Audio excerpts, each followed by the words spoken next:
much larger initiative and talk about what India can do for sport and what sport can do for India.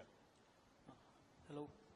Nandan, as discussed, as I mentioned during my initial address, the whole objective was how can RCB contribute to the biggest purpose of moving sports in India, because the impact of sports worldwide is enormous, right from economic development to social development, and the thought was how can RCB be a big part to it.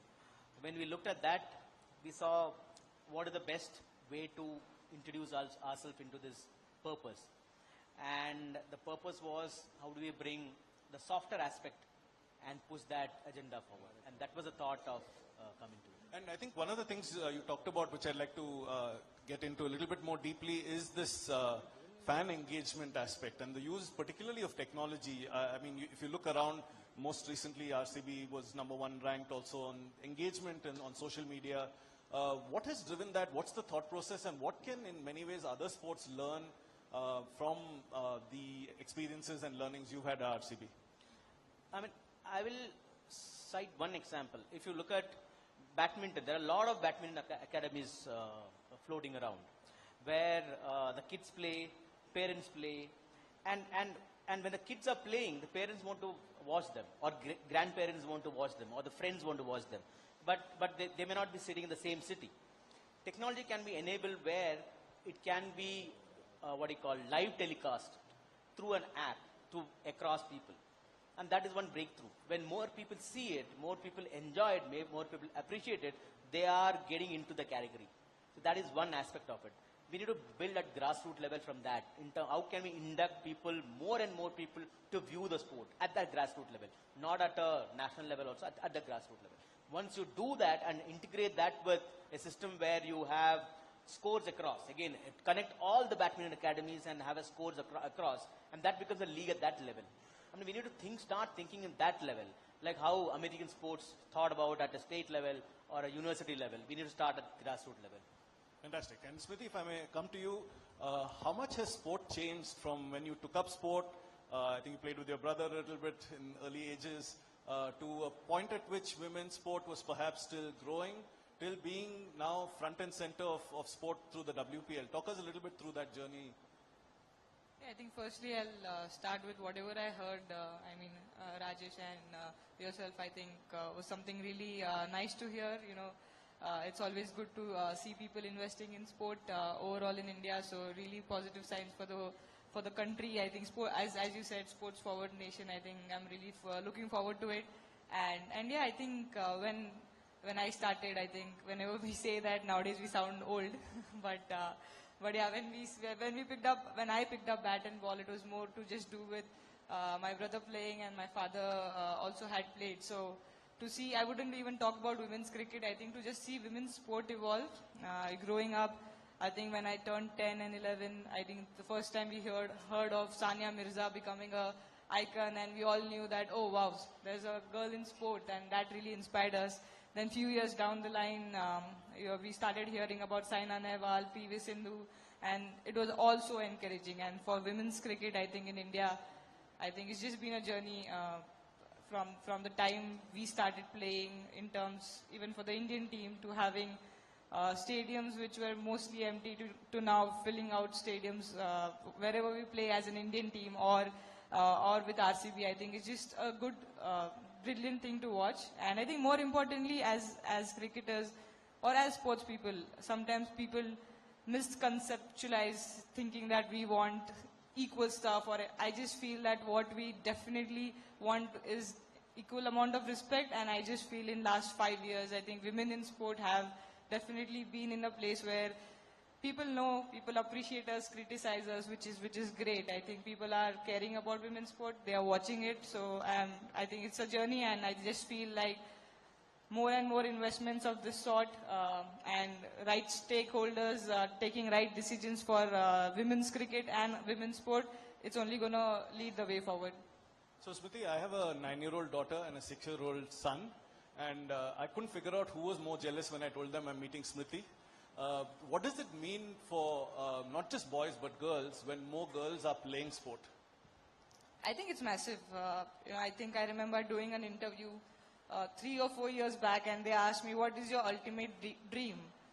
And of course I said, oh, World Cup and all of those things. And then they said something out of, the cricketing field. And I thought to myself, and I said, the ultimate dream would be just passing by the road and watching 2 women's team play a gully cricket match. I think that would be my ultimate dream, because we see that so much. Guys play and all of that. Nowadays you see a lot more women participation in gully cricket as well. We see 2 or 3 girls playing with 10 or 15 boys, but I think the ultimate dream down the line would be just passing by in my car or anywhere, and I'm just watching two women team playing gully cricket. No professional sport, nothing. They're just enjoying the sport. I think that would be really cool. And as you said, I think the amount of girls or college-going girls or school-going girls have come up to us in the last 2 or 3 years asking for a photo, or genuinely guys used to come a lot more before. In the last 2 years since the WPL has started, it's all turned that a lot of girls and people who I don't see them that they would be following a lot of sport, they come up to all of us and say that we've looked up to you. And for us actually that feels like one of the wins of our life, that we've actually inspired girls to watch sport or play sport. I think that's something, that's 2 ultimate dreams you would want to do. Wonderful, Smriti. And just to conclude, we talked about what sport can do for India, but also what India can do for sport. And in many ways, what has it been like in these dressing rooms where suddenly India is the epicenter of women's cricket?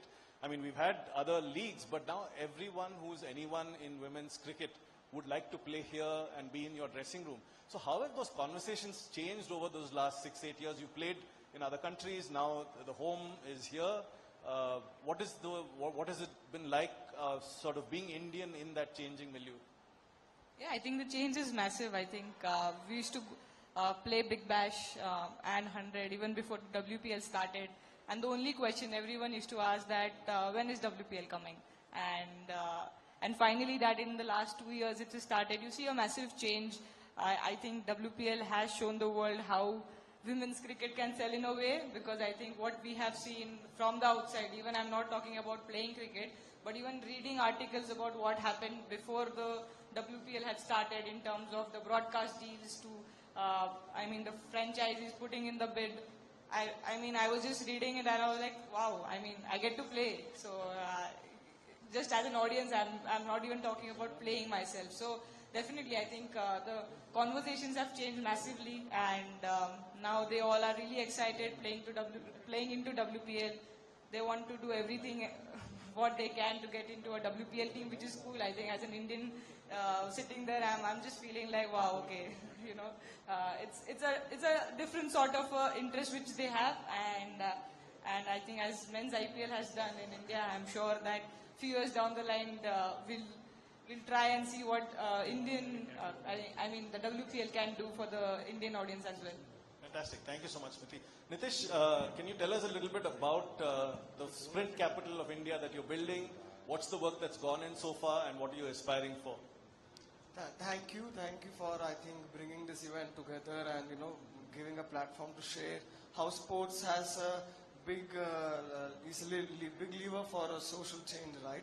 So at our organization, Bridges of Sports, it's been 8 years now, so we are focusing on how we can identify communities which have inherent skills, and in the Mungod region, which is around 400 kilometers from here, they have an inherent skill for speed.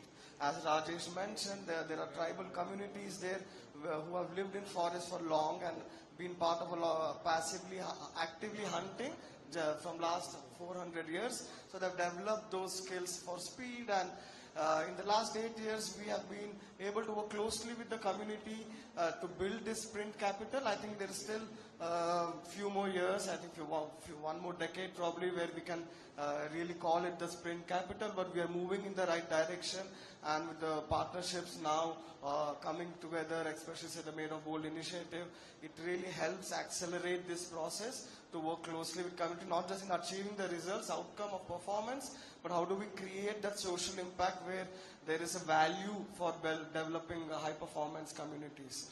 Wonderful. Thank you, Nitish. And Deepti, if you could tell us a little bit more about the Made of Bold program as an example of the many different ways in which corporate India is actually playing a role in sport. What does it tell us? What have the results been so far? And how do you conceive of that partnership? Thanks, Nandan, and congratulations, Rajesh, Divya.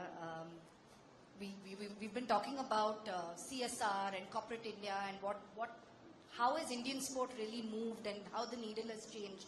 I think what's really interesting in the last 3 or even 4 Olympic cycles, you've seen a lot of funding that's come into an individual athlete. And most of the funding comes to 30, 40, 50 athletes, and corporate India has played a big role in that. But what we're now seeing is, over there is a lot of funding coming in, but your talent pool, if you're talking about 2036 Olympics, is going to come from academies, communities, and the rest of India, not from the 30, 40 athletes we're putting all our money into. So therefore, pathways are very critical, and a program like Made of Bold and RCB coming in and looking at communities, I think that is very special, because most of the time, corporates also want to look at the top of the pyramid, right? Where you get immediate success, somebody who's already been there, done that.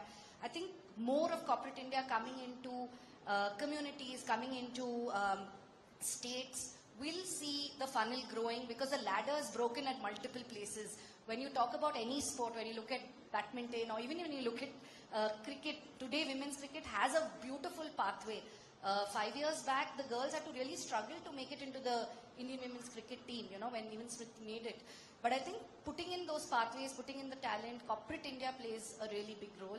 And there are incredible projects like Bridges of Sport across the country, different communities. India is so diverse. Every 60 kilometers we have different food, different places. There's so much of talent everywhere. So I'm sure we can broad base this. We can see a lot more Indians qualifying, doing better. And at the end of the day, having healthy citizens and good role models for this country. Smriti just spoke about, when she was a young girl, seeing somebody else do it. And I think for us as Indians, we build that capacity to say we can also do it.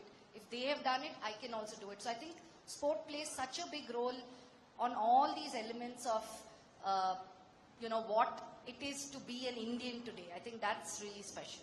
Wonderful. And Rajesh, if I can just close with you, what is the message you'd like to talk to other corporates about? You've done this, the summit. We have a report out now. You worked on the Made of Bold program, and it's the first step. You've taken the first step. What's your message to other people saying, okay, I don't know how to get started. I've been watching from the sidelines. Now I want to get active in being part of the sport forward nation. What is your message to them? 2 things. One is, again, as Dipti and Nitish pointed out, India is all about community. Don't ignore community. If India has to move forward, the communities has to move forward. So please look communities and communities who can contribute to sports very closely and invest in them. It's not just about winning medals. We will win medals eventually, but it's all about building the community up, ground up. This is helping India develop. It is not just about building medals. Elite sports is required. Sports for development is required. Physical activity is required. Look at holistically and invest money into it. Not just about putting money on infrastructure and stuff like that. That is required. But if you don't have athletes to perform, then what's the point? That is the message I would like to. Wonderful. Smriti, message for young boys and girls looking to sport, looking to make sport part of their lives. Anything you'd like to say to our youngsters? Well, I think the only thing which definitely works for me is, like, at that age, when you start playing, I don't think anyone really thinks that, oh, I want to play this, I want to play for the nation, or I want to get medals. I think you just start for the passion, and I think that's the most important thing. And the only message I would say that which always helps me is try and enjoy each and everything.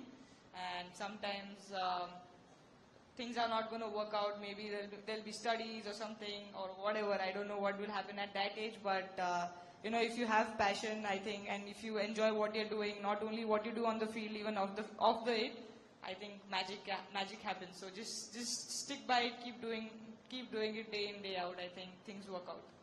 So have fun and stay persistent.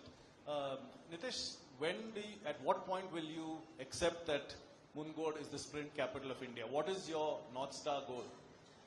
I think once we have boys and girls from India running sub 10 seconds for boys in 100 meters and sub 11 for girls, I think that's when we can truly call it the sprint capital.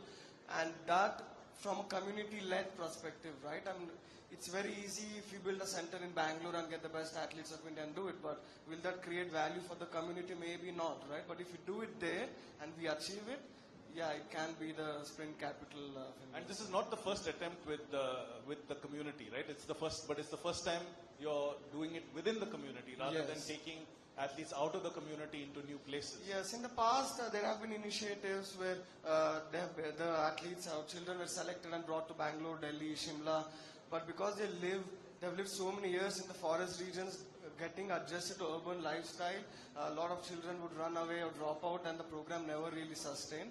So when we first went and met the community leader, they told, why can't you do it here? I mean, we can do it together here so children feel safer and closer. And I think a lot of, when you mentioned about athlete pathways, right? When you understand and work closely with communities and understand the different needs of the boys or the girls and community in general and build program, I think success comes because we have got success not just by developing, we have like 3 of the fastest Indians from that same region across different age groups, but also more than 70% of our athletes are girls today. And that's not because we went and scouted for girls. We just build systems where it makes them safer to come, right? And I think that's really critical when you build community-led projects. Lovely. Deepthi, last word. What is your notion of a sports-forward nation? Currently, we take pride in being, the youngest population in the world. But along with that, we're actually the highest diabetic nation as well. The health problems that we have as a nation are increasing day by day because there is no physical activity. And with technology and everything else coming in, movement has become a challenge. So I think a true sport-forward nation is where everybody is able to move, run, throw, jump, lift at any age and lives a healthy life. And I think that is only going to happen when all these different structures in our ladder come together and work together. And we have other things to discuss about rather than, health. Because sports forward really means putting in systems, processes, and the ability for a young person to know that if I'm doing well in sport, I can get to the top of my game. But if I am a regular person, I also have a good active life. So for me, that's a sports forward nation. Wonderful summary. Thank you, Deepthi. I think Smriti has to leave for another engagement, but the 4 of us will be here to answer any further questions. Thank you so much. And one photo with the book. अब फिर से ही आ गए सामने